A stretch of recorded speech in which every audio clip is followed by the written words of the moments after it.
Today we're in Cove, Arizona at Cove Christian Church on the Navajo Reservation, and we're doing a series of interviews for our Front Porch Conversation on Justice.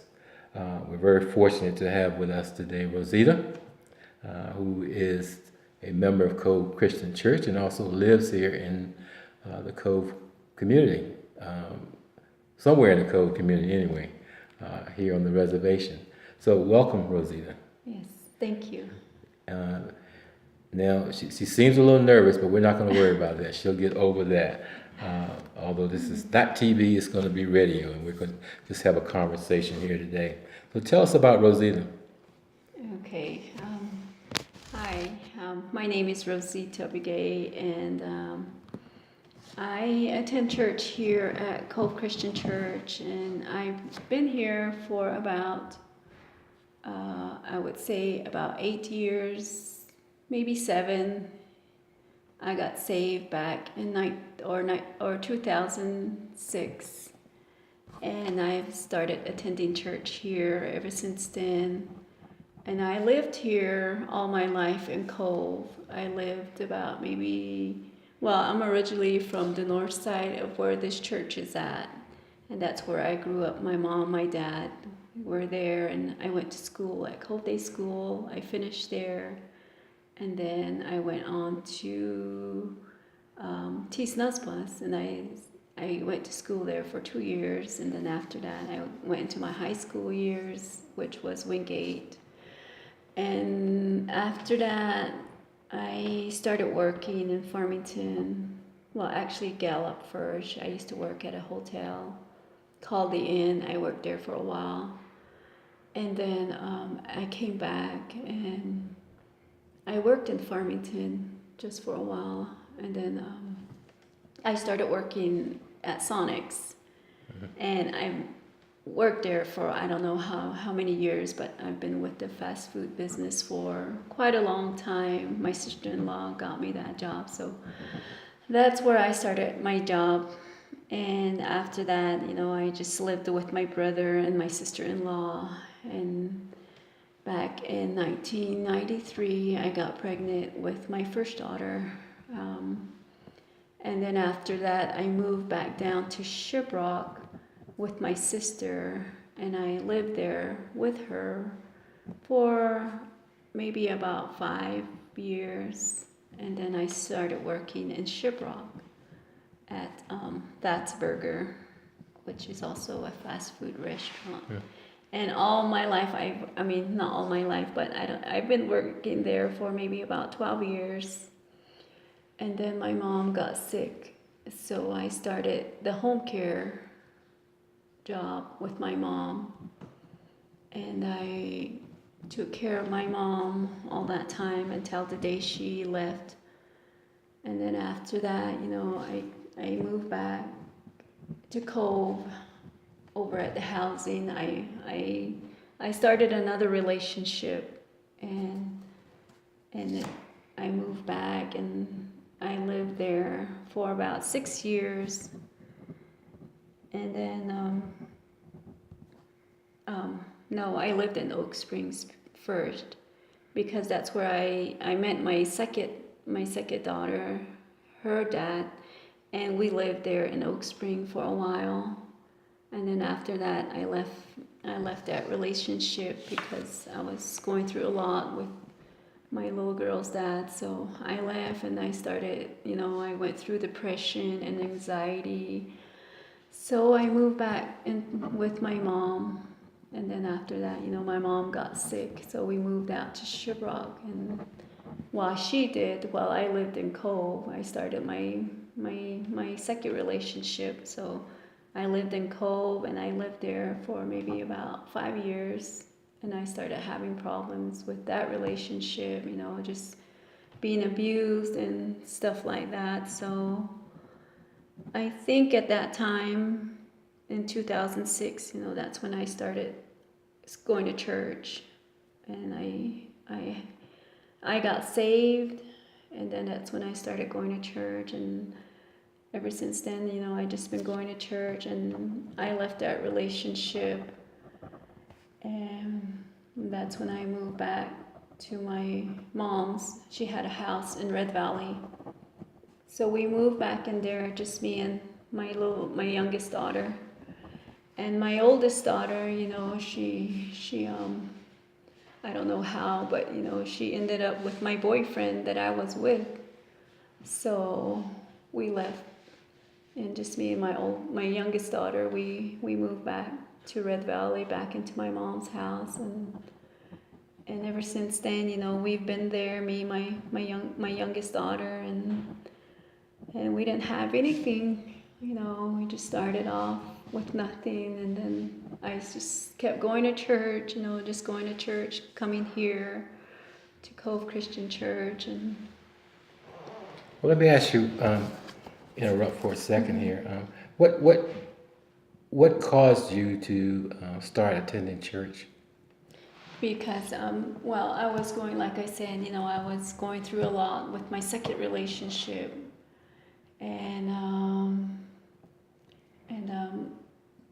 I've been abused in that relationship, and I know that that I needed help, and then so that's when I started going to church. And at the same time, I still had my anxiety and my depression, and I lost my mom and my dad, and I didn't have no one to turn to. My brothers and my sisters, I have like maybe 4 other sisters and 10 other brothers, but they were in their own, they were into traditional. So, and I tried to tell them what I was going through, but they didn't want to do anything. They didn't try to help me. So just one day, I met Calvin, which I worked with at Datzaberger. Mm-hmm. I met Calvin, and he started talking to me about God and Jesus. He will help you, and so he encouraged me. We're having a revival in Red Valley. You should go.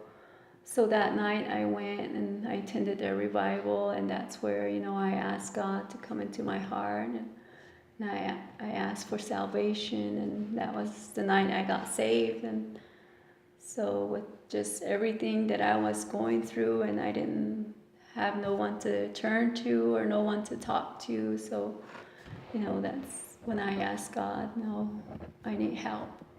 So there were no support systems Yeah. around for you. Yeah. Yeah. Yeah. So when you finally asked God to intervene in your life or to come into your life to help you through this situation, what happened at that point? Was everything all right, or were there still continuing issues? There was still continuing issues. I was still back here in the relationship, and I went through a lot. I would just my daughter would be getting mad at me and my boyfriend, and I know, we went through a lot with, how the spiritual, the devil, would use my boyfriend, my daughter, and they would just get up at me and just try to fight me and stuff like that. And I would just, I don't know, it's just a lot that happened within where we lived, but I just kept going to church. I just kept going, and I just kept praying and praying, and then God showed me a lot of things when I was there. I know He wanted me to leave, but my boyfriend had other kids, and I really cared about his kids, and I didn't want to leave them because they were small and they didn't have no mom, and I would just I tried to leave, but I would just go back, and I would be worried about the kids more than him. And my daughter, she would just get mad at me, and I know she didn't want me around, but still I would go back because of the little kids. And then one day, finally I just said, I'm just gonna go, I'm just gonna leave. So me and my daughter, we left, and I tried to tell my daughter, let's go, but she didn't want to go. She wanted to stay. So me and my youngest daughter, we just left, and we just went back to my mom's house. So yeah, everything was still continuing, even though, I started going to church, and I was like really going to church all the time, and, my boyfriend would pick on me because of that, and, church, you don't need church, you don't need that, just stuff like that he would say to me, but still yet I would just keep going and just keep going and going, and one day I just finally decided, no more, I don't want this, I'm just gonna leave. So me and my daughter, we just packed up our stuff and we left, and we moved back to my mom's in Red Valley. But what kind of support systems are there? I mean, you talked about several things in terms of, I think your oldest daughter and your boyfriend got involved with each other, and then the issue with the depression and lots of things happening and reoccurring. Were there resources, or are there resources on the Navajo reservation that one can go to talk to someone outside of the church, I guess? I never did that, and I never tried to get help or anything like that. Why not? I because my boyfriend stopped me not to. Okay. Yeah. But I did try to go to his mom and his brothers, sisters, to tell them this is what's going on. But they didn't try to help me or advise me in any way. Even though I tried to tell them, this is what's going on with your son and my daughter. But nobody was really there for me. It was just like me, just myself, just trying to fight it or trying to get things in order, but no. So what has the church offered you, since in particular, what has Cove offered you in terms of support or an outlet for? When I first started going, I never really talked with my pastor like how it is now. I never told my pastor or anybody, and Calvin, I would talk with him and he would just pray with me, but he knew, the Lord was already showing me myself too that I needed to leave, but still I would just, like I said, I would just go back. But Calvin, yeah, I spoke with him, and he just used to just pray for me, but with my pastor, I never really brought it up to her. Yeah, I just kind of just kept everything within myself, and I didn't go to get help or anything like that. I just kept it all within inside of me. So what type of balance do you have in your life now? I mean, how are you able to deal with some of those demons and so forth, those ghosts that are back there? With my prayers and with whatever, with my scriptures and everything. What tugs on your heart the most now? Just to keep going to church, and with this new relationship that I'm in now, I want my boyfriend,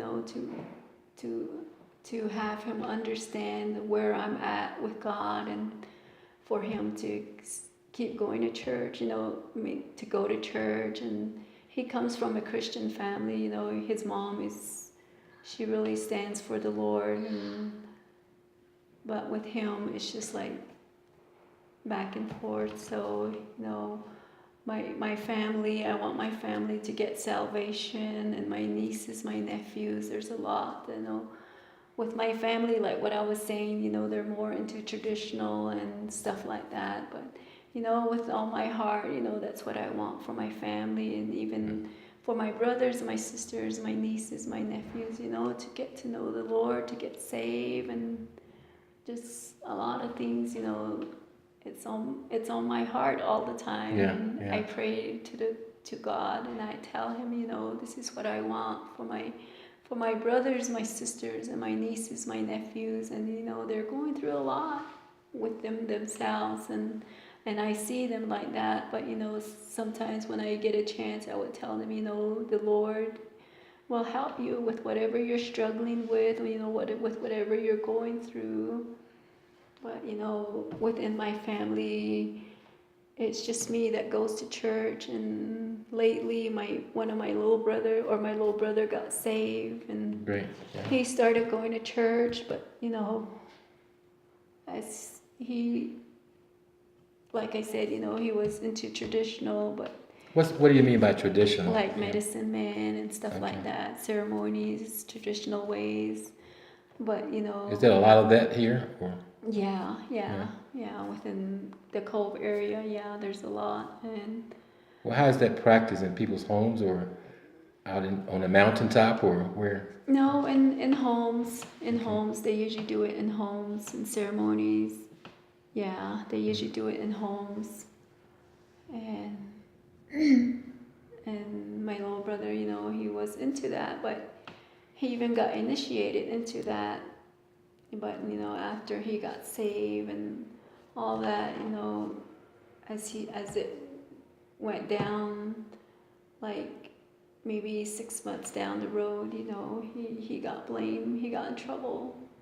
So now he's down in Phoenix, in jail. And even with that, that's what I'm dealing with right now within my house. And it seems like it's just me trying to be there for him. And my brothers, my sisters, they don't have any support of me, because I tell them I don't want anything done for him in traditional ways. It's Right. already been given to the Lord, and I know that the Lord will help him. And that's what I'm dealing with right now with my family. And then with my little brother, I just tell him, trust in the Lord, keep trusting in him. So how long is he going to be there? Yeah. Right now, he's just in detention right now. And as soon as we get a house for him to come home to, he can be released. But right now, we're just waiting on the home assessment to be done. Okay. And then if that goes through, he's going to be back. And I just talk with him now and then on the phone. Yeah. Well, that's good. Being that rock that he needs at this moment in time. Mm-hmm. Well, something happened in your life at some point with your daughter. I remember hearing you talk about an accident or something involving her. Can you tell us about that a little bit, sir? Well, after we left from Cove, my youngest daughter and I, we left from Cove, and my daughter was still out here in Cove with her boyfriend, and after we left from there, maybe about about maybe not even within a year, she got pregnant. And then they had a baby. They had a baby girl. And then they moved up to Kirtland. And one morning they were on their way. I don't know where they were going, but I guess they left her boyfriend and my grandbaby. They left, and as they were coming down, by Big Rock and that Sweet Meat, they got into an accident, a head-on collision. And the other driver that was coming, I guess he fell asleep on the wheel, and he just went over on the other side of the road where my daughter was coming down with her boyfriend and her daughter, and they had a head-on collision. And my daughter and her boyfriend, they both died there at the scene. Yeah. But my grandbaby, she was saved. They found her on top of the steering wheel by the windshield. And they airlifted her to Albuquerque. And she stayed down there for 3 days. At the time I was working in Shiprock, and they gave me a call and they told me to get up to Kirtland right away to my daughter's house. So I went there, and everybody was there, and I tried to look for my daughter, and she wasn't there. And they told me that she died, that they got into an accident, and that she had died. Her and her boyfriend. And my grandbaby was transported to Albuquerque. and they weren't sure if she was gonna make it.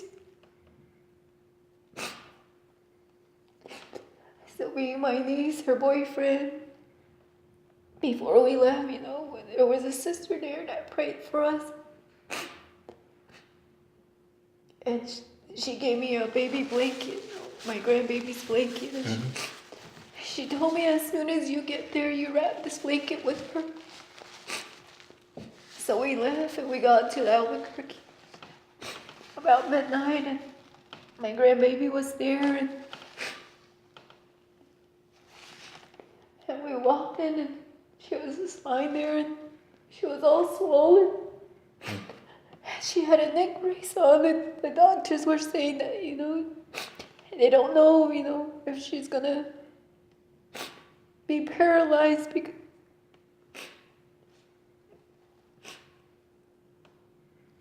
And the day she's running around, yeah. a happy child.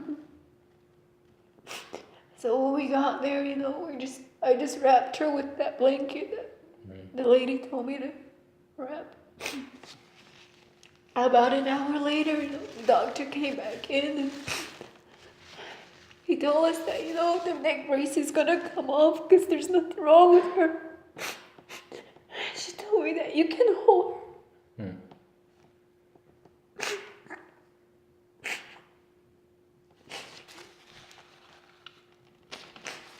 She stayed there.